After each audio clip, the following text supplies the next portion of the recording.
Hey, what is going on guys? Danny here, hope you're all doing well. So for this video, I decided I'll be taking a look at the Elder Scrolls Online for the PC. This is a game that I've been playing for quite a long time now, and I enjoyed it very much. It's actually one of my favorite online games slash MMOs, so I decided why not do a performance test and overview about it. I also had quite a few people asking me about it and whether they should buy it for the PC or on consoles. Fun fact about myself is it was mostly because of this game where I had decided to upgrade majority of the parts in my rig, but more on that later. When the Elder Scrolls Online was first announced, I was quite excited to hear about this game. After spending countless hours on Skyrim, my first thought was, wow, another open world game like Skyrim and it's gonna be online? That's going to be awesome. So after hearing about the closed beta opportunity, I immediately signed up, and boy was I in for a surprise. After playing the beta, I was quite disappointed with the experience I had. Now before anyone says it, yes, I know that it was a beta and not a finished product. However, despite that, I still found the game to be quite boring, lacking depth, and just wasn't as immersive as other open world games and MMOs I have played. This displeasing experience wasn't just something only I had experienced. Many of my friends and majority of the user base also shared a similar opinion. Furthermore, the fact that there was a required $15 monthly subscription on top of the game's retail price tag was something I found to be very unappealing.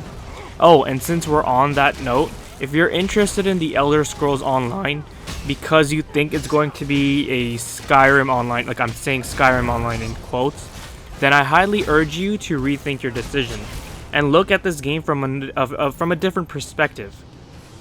So then what happened? Earlier in this video I was mentioning how this was one of my favorite games and how I enjoyed so much.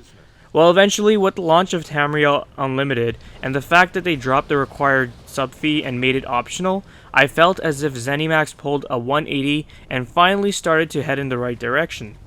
I decided to give the game one more shot.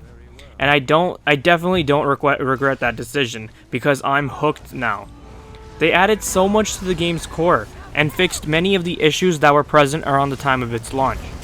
Another thing that I believe to really help facilitate the growth of this game was the fact that having it become a buy-to-play sparked the interest of many, and caused the game's population to grow considerably. So moving on to the performance-oriented section of this video, I wanted to first mention that prior to my current hardware in my PC, I used to play this game with an FX 6300 overclocked to 4.4 GHz and an R9 270X. This game isn't so much GPU bound, but it's mostly CPU bound, as how any MMO is these days. The game mostly utilizes about 2 threads, so therefore having a processor with poor IPC performance or a single threaded performance will really tax your gameplay, especially in crowded areas with a lot of player models on screen. That issue was actually very apparent with the FX 6300.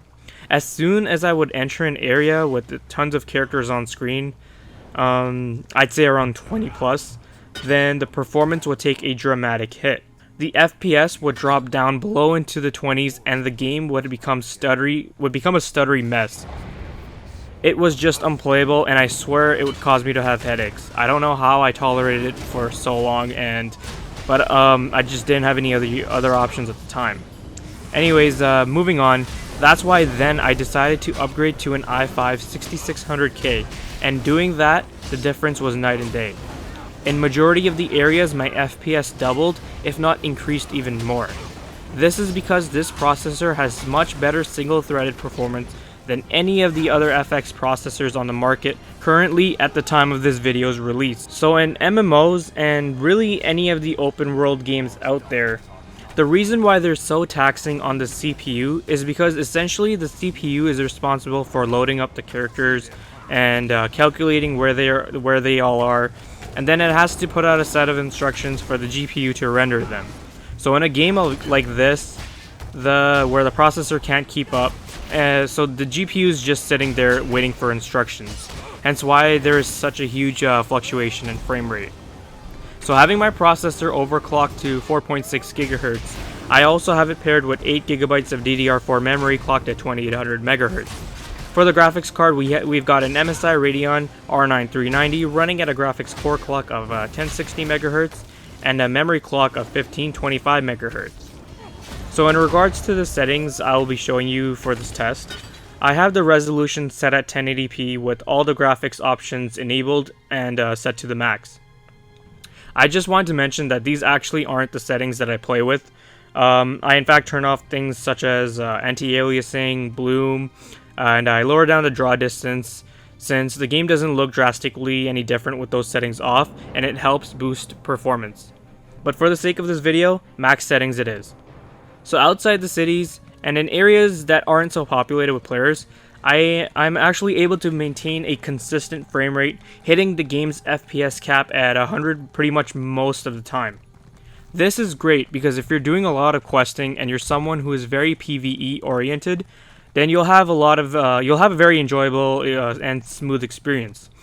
Going into mines and caves, the same level of performance is also present here. Now, in some areas where there are small little ponds and bodies of water, due to the reflections, the frame rate will drop just a bit into the high 80s and low 90s. Nothing dramatic, and you shouldn't be worried since it won't be noticeable. The next area I want to show you guys was Mournhold in the Ebonheart Pact. This city stays quite populated due to the various amount of guild traders found here, along with all the veterans looking for pledge groups. Now in this heavily populated city, the frame rate takes a significant hit when compared to open and less populated areas. The frame rate will stay around in the mid 50s for the most part, but occasionally dropping into the high 40s. Still very playable and shouldn't really impact your gameplay experience here. Moving on to the dungeons, the performance here is quite excellent.